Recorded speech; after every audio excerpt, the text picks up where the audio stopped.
ہمارے یہاں جو جانور حرام ہے ان کا گوشت بھی حرام ہے، جو جانور حرام ہے ان کا دودھ بھی حرام ہے. ہمارے یہاں گدھا حرام تو گدھے کا دودھ بھی حرام، ہمارے یہاں کتا حرام تو کتیا کا دودھ بھی حرام، ہمارے یہاں سور حرام تو سوری کا دودھ بھی حرام. ہم نے کہا آپ کے یہاں سارے جانور حرام ہیں تو چند جانوروں کے دودھ کیسے حلال ہو گئے؟ اور مجھے بتاؤ پنڈت جی، میں نے کہا مجھے بتاؤ پنڈت جی، انہی جانوروں کا دودھ تم کیوں پیتے ہو جو جانور کا گوشت ہم کھاتے ہیں؟ یہ ایک بہت بڑے پوائنٹ کی بات ہے. مسلمان گائے کھاتا ہے، اگرچہ ہندوستان میں بینڈ ہے، ہمیں بھی قانون کی عزت کرنی چاہیے. ہم بھینس کھاتے ہیں تو اس کا دودھ بھی پیتے ہیں. ہمارے یہاں اگر بھیڑ بکری حلال ہے تو اس کا دودھ بھی حلال ہے، ہمارے یہاں گدھا حرام ہے تو اس کا دودھ بھی حرام. تو مجھے یہ بتاؤ میرے ہندو بھائیوں، تمہارے یہاں تو سارے جانور اگر حرام ہے تو سب کا دودھ بھی حرام ہونا چاہیے. تم بھینس کا دودھ کیوں پیتے ہو، گائے کا کیوں پیتے ہو، بکری کا کیوں پیتے ہو؟ یہ جانور ہم کھاتے ہیں تو اس کا دودھ بھی پیتے ہیں. تم گدھے کا کیوں نہیں پیتے؟ تم سور کا دودھ کیوں نہیں پیتے؟ تم شیرنی کا دودھ کیوں نہیں پیتے؟ کہیں تو کچھ دال میں کالا ہے. شنکراچاریہ جی بتائیں ایسا کیوں ہے؟ اور شاید وہ یہ بتائیں کہ مولانا جرجی صاحب نے اشارہ صحیح کر کے ہماری گردن پھنسا دی ہے. حقیقت یہ ہے کہ یہ جانور جو مسلمان کھاتے ہیں ہمارے یہاں پر بھی حلال ہیں. شاید وہ یہ کہتے ہیں کیونکہ کرشن جی نے جب ارجن سے کہا تھا ارجن جب نماز پڑھو تو کیا کہا تھا؟ یوگی یجت، پورے شریر کی ایکسرسائز کر لینا، یعنی رکوع سجدہ سب، اور یہ پڑھنا دونوں ہاتھوں کو، یہ لکھا باقاعدہ مہابھارت میں، ہردیا نما، اپنے دونوں ہاتھوں کو سینے پہ رکھ لینا. ہے ارجن اپنے دونوں ہاتھوں کو سینے پہ رکھ لینا.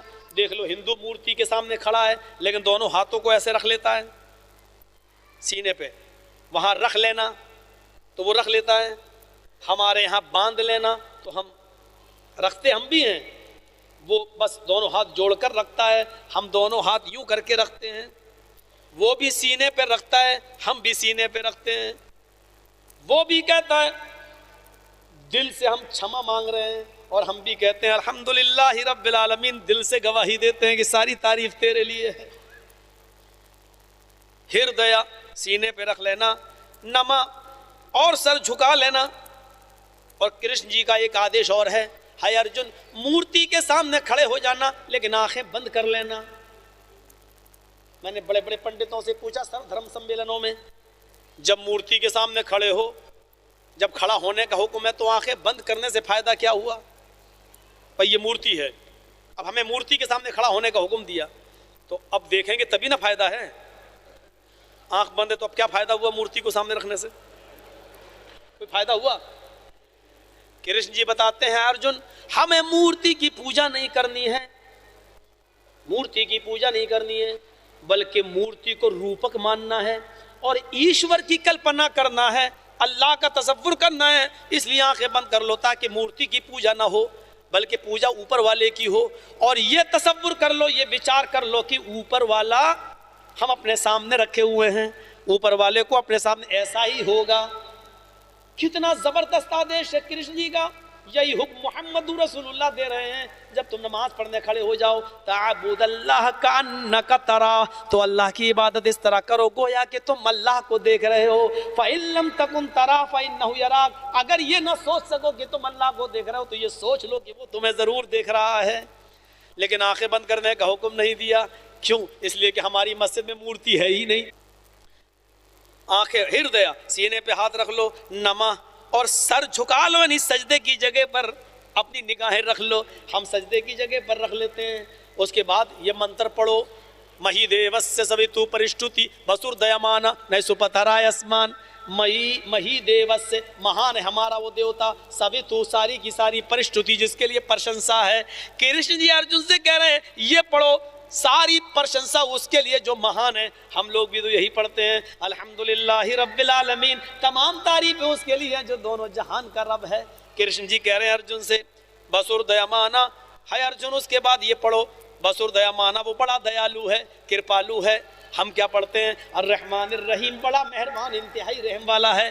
کرشن جی کہتے ہیں اب یہ پڑھو نئے سپتھرائے آسمان، نئے مانی ناؤ کو پار کرنے والے، مشکلوں کو دور کرنے والے، سوپتھا یعنی آئے اللہ، سو سندر پتھ مانی راستہ، رائے چلان آسمان ہمارے فائدے کے لیے، ہائے اللہ ہم کو سندر راستے پر چلا، سوپتھا سو سندر پتھ راستہ، ہم کو سندر پتھ اچھے راستے پر چلا جس سے ہمارا فائدہ ہو۔ ہم کیا پڑھتے ہیں اہدنا الصراط المستقیم، اے اللہ ہم کو صراط مستقیم پہ چلا۔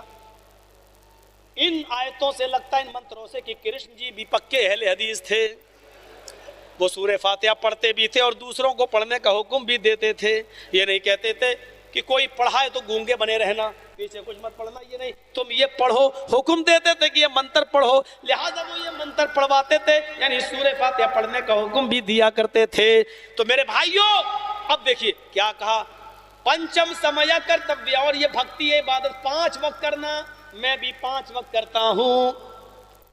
پوتر دھرتی است، پاک زمین پر سجدہ کرنا، اگر پاک زمین نہ ملے مرگ چرم، مرگ مانی ہرن، چرم مانی چمڑا، تو ہرن کے چمڑے پر جائے نماز بنا لینا، ہرن کے چمڑے کو بچھا لینا اور اسی پر ساشٹانگ سجدہ، رکوع دانڈو سب اسی کے اوپر کرنا، یعنی ہرن کی کھال پاک ہے ہندو دھرم کے اندر، حلال جانور میں یہ ثابت ہو گیا ہے۔ ہمارے ہاں تو ہر حلال جانور کی کھال دباغت دے کر جائے نماز بنائی جا سکتی ہے۔ میرے بھائیوں ہندو دھرم بھی کہہ رہا ہے اور شریمد بھاگوت گیتا کہہ رہی ہے کہ مرگا چرم، ہرن کی کھال کو بچھا لو۔ رام چندر جی دوڑتی ہوئی ہرن کو تیر مارتے تھے تو لگ جاتا تھا، دوڑتی ہوئی ہرن، تیر نکالا مارا، دوڑتی ہوئی ہرن کو لگا، ہم لوگ تو کھڑی ہرن کو نہیں مار پائیں گے، نشانہ چوک جائے گا، اور رام چندر جی تو دوڑتی ہوئی ہرن کو مار دیتے اور وہ لگ جاتا تھا۔ پتہ چلا رام چندر جی بہت پکے نشانے باز تھے، اور صاف لفظوں میں کہہ دوں بڑے پکے شکاری تھے۔ تو میرے بھائیوں حلال جانور آپ کے یہاں پر بھی حلال ہے، لہٰذا ان جھگڑوں سے کچھ نہیں رکھا، سرو بھکچو متو مم، وہ سب کچھ کھائیں گے اور وہی جانور کھائیں گے جو ان کے حلال ہوں گے اور جن پر منتر یعنی قول بسم اللہ اللہ اکبر پڑھا گیا ہوگا۔ مسلینیو، جب دنیا میں یہ لوگ آ جائیں، بھارت میں آ جائیں تو سن لو، ہائے پنڈری کاش نے بتایا، لوگوں سن لو، راجہ بھوج کہہ رہے ہیں بھارت کے لوگوں سے سن لو، جب یہ لوگ آ جائیں، ایسے لوگ آ جائیں، یعنی لمبی داڑھی رکھنے والے، داڑھی میں گانٹھ نہ لگانے والے، چوٹی نہ رکھنے والے، آذان دینے والے، خط نہ کرانے والے، اور سب کچھ کھانے والے، حلال جانوروں کو کھانے والے جب آ جائیں، جب بھارت میں آئیں، مسلینیو سنسکارا، ان کو مسلم سنسکار کے نام سے جانا جائے گا، ان کو مسلمان کہا جا رہا ہوگا۔ یہ شبد بھی تمہاری کتاب میں اس رات کے 11:30 بجے تک بھی لکھا ہوا ہے کہ ان کو مسلمان کہا جا رہا ہوگا۔ کون کہتا ہے ہم تم میں جدائی ہوگی، یہ ہوائی تو کسی دشمن نے اڑائی ہوگی۔ ہم شاعر کے شعر میں ہمیشہ سے چینجنگ کرتے رہے ہیں، اس لیے آج بھی کر دیتے ہیں۔ کون کہتا ہے ہم تم میں جدائی ہوگی، یہ ہوائی تو یوگی مودی کے چمچوں نے اڑائی ہوگی۔ بس اتنی سی بات کہہ کر ختم کر رہا ہوں، یا یوں کہہ دو کہ کون کہتا ہے ہم تم میں جدائی ہوگی، یہ ہوائی تو پارلیمنٹ کے نیتاؤں نے اڑائی ہوگی۔ ودا ہوتا ہوں آپ سے، کل میرا پروگرام پھر مراد آباد، ابھی پھر نکلنا ہے، پھر بھاگنا ہے، شاید روح نکلنے کے بعد ہی ہم کو سکون مل سکے۔ اپنی دعاؤں میں یاد رکھنا، اللہ تعالی ہم سب کو محمد رسول اللہ کی زندگی کو آئیڈیل بنانے کی توفیق عطا فرمائے، ہم سب کو محمد رسول اللہ کی زندگی پر چلنے کی توفیق عطا فرمائے، اور رسول اللہ سے سچی محبت کرنے کی توفیق عطا فرمائے۔ وآخر دعوانا الحمدللہ رب العالمین۔ السلام علیکم ورحمۃ اللہ وبرکاتہ۔ سیلفی لینے کے لیے کوئی نہ دوڑے، میرے پاس اسٹیج کی طرف کوئی نہ آئے، یہاں پر چونکہ پولیس کا انتظام نہیں ہے اس لیے مجھے یہ اعلان کرنا پڑ رہا ہے، کیونکہ یہاں سیلفی لینے ہمارے پاس نہ دوڑے، بس دل سے محبت ہوتی ہے، دل